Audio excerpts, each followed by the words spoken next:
Okay, so I was asked to do a bit of an unboxing video.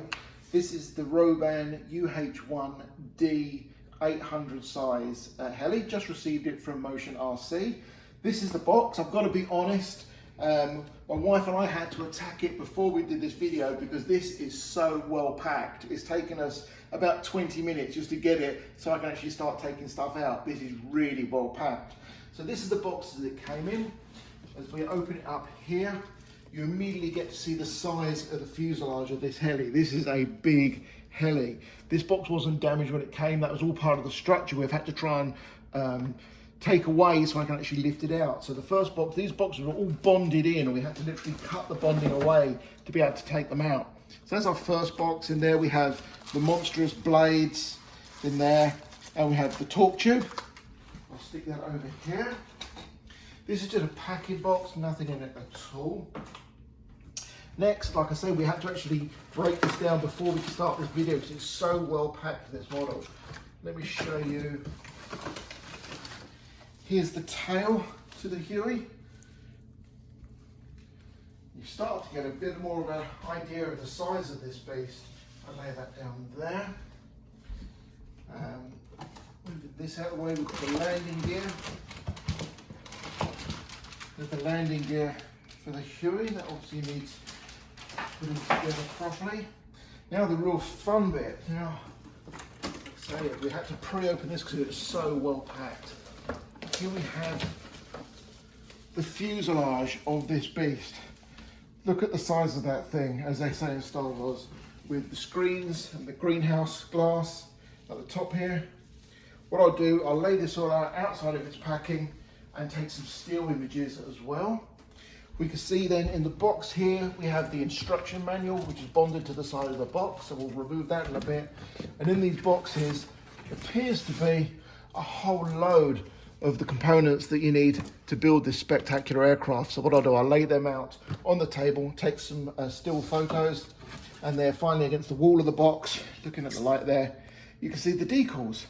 So this should be a fun build. I'm not planning on rushing it. It's going to take me a little while to get it in the air, but I'll do my best to take you all through the process.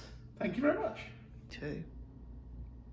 Okay, I changed my mind. Instead of doing still photos, I think I'm just going to talk through it. That'd be easier. As you can see from the box, we've actually now taken everything out of the box. It looks destroyed, but it isn't. We can remember how to put everything back, so I'm not ready to start this build immediately.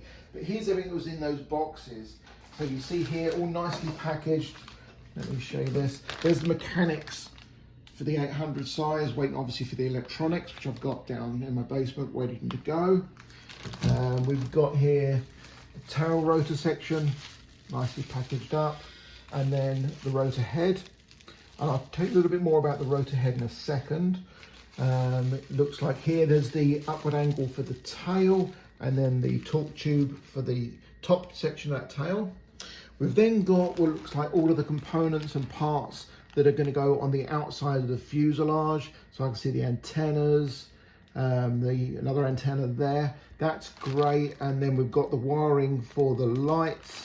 There's the collective, the cyclic. So there's the parts that's going to make up the fuselage.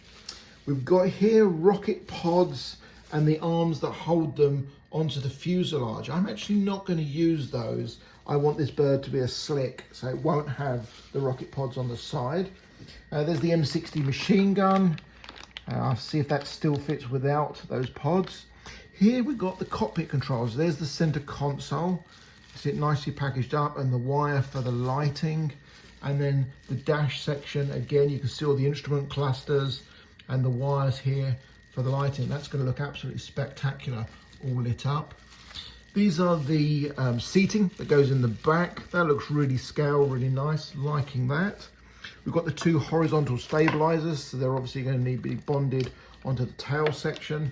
And then we've got the two pilot seats. I've got to say I don't like them in that color. That's not true to scale either. So I'll be painting both of those as well. So this is it all laid out. It doesn't look quite so intimidating in its component parts. I did just have a quick flick through the manual, and then it does get proper intimidating. But we'll take our time. There's lots of people in this group which I know can be very, very helpful. So we'll slowly make some progress. Thank you very much. So I said I was going to mention a bit more about the rotor head here. Now this was a complete mystery to me. It's listed on both Roban's site and on the Motion RC site as the Roban dummy rotor head for 800 UH-1D. I couldn't find any images of this or anything more than that description, so I can actually show you what it looks like. There's the description for it there. And what it is, it's the balance bar and section that's going to sit on top of the rotor head. Now it's not true to scale in the fact that it doesn't look like it's got any linkages for the pitch control, so it's just going to look like the balance bar on top and not truly be functional. But for those of you that wonder what that package looks like, that's what you get for your 129 bucks. I can't believe there's no images for it anywhere on the website or on the internet, so I'll make sure I post a few. Okay.